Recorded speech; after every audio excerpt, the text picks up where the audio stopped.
સુરતના હીરા ઉદ્યોગમાં મંદીના માહોલ વચ્ચે મહિધરપુરા હીરા બજારમાં છેલ્લા 20 દિવસમાં 2 લાખથી 30 લાખની છેતરપિંડીની ફરિયાદો પોલીસ મથકે નોંધાઈ છે, જેથી મહિધરપુરા પીઆઈએ 5000થી વધુ વેપારીઓને ભેગા કરી એલર્ટ રહેવા જણાવ્યું હતું।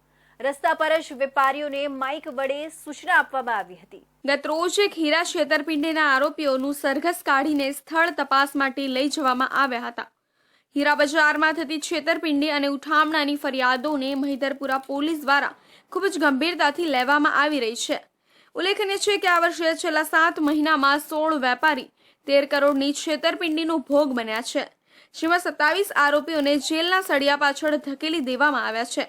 મહિધરપુરા પોલીસ વિભાગમાં આંકડા સમાંતર માસ અને સમાંતર વર્ષની દ્રષ્ટિએ જોવામાં આવતા હોય છે। તો એ દ્રષ્ટિએ જોઈએ તો ગયા વર્ષે કુલ 13 જેટલા ગુના નોંધાયેલા હતા, જેમાં 13 કરોડ રૂપિયાની છેતરપિંડીના ગુના નોંધાયેલા હતા, જેમાં 23 જેટલા આરોપીઓની ધરપકડ થયેલી હતી। આ વર્ષે જુલાઈ માસના અંત સુધી જોઈએ તો 16 ગુના નોંધ્યા છે, 14 કરોડ રૂપિયાની છેતરપિંડી છે, 27 જેટલા આરોપીઓની ધરપકડ થઈ છે।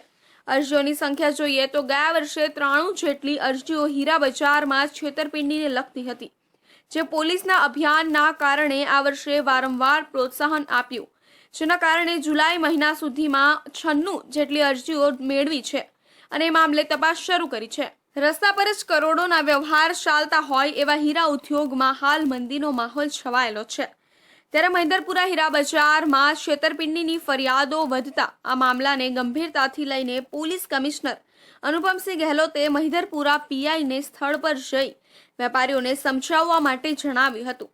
આ મામલે 5000 જેટલા વેપારીઓ સાથે રસ્તા પર જ પીઆઈ એચ.એમ. ચૌહાણે માત્ર વિશ્વાસ પર અને કાગળની ચિઠ્ઠી પર ચાલતો આ ધંધો સાવચેતથી કરવા માટે જણાવ્યું હતું।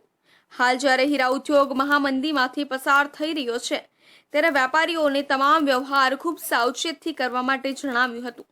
હાલ મુંબઈ અને સુરત બહારથી ઠગો ઠગાઈ કરે એ પહેલા તમામ તકેદારી રાખવા માટે જણાવ્યું હતું।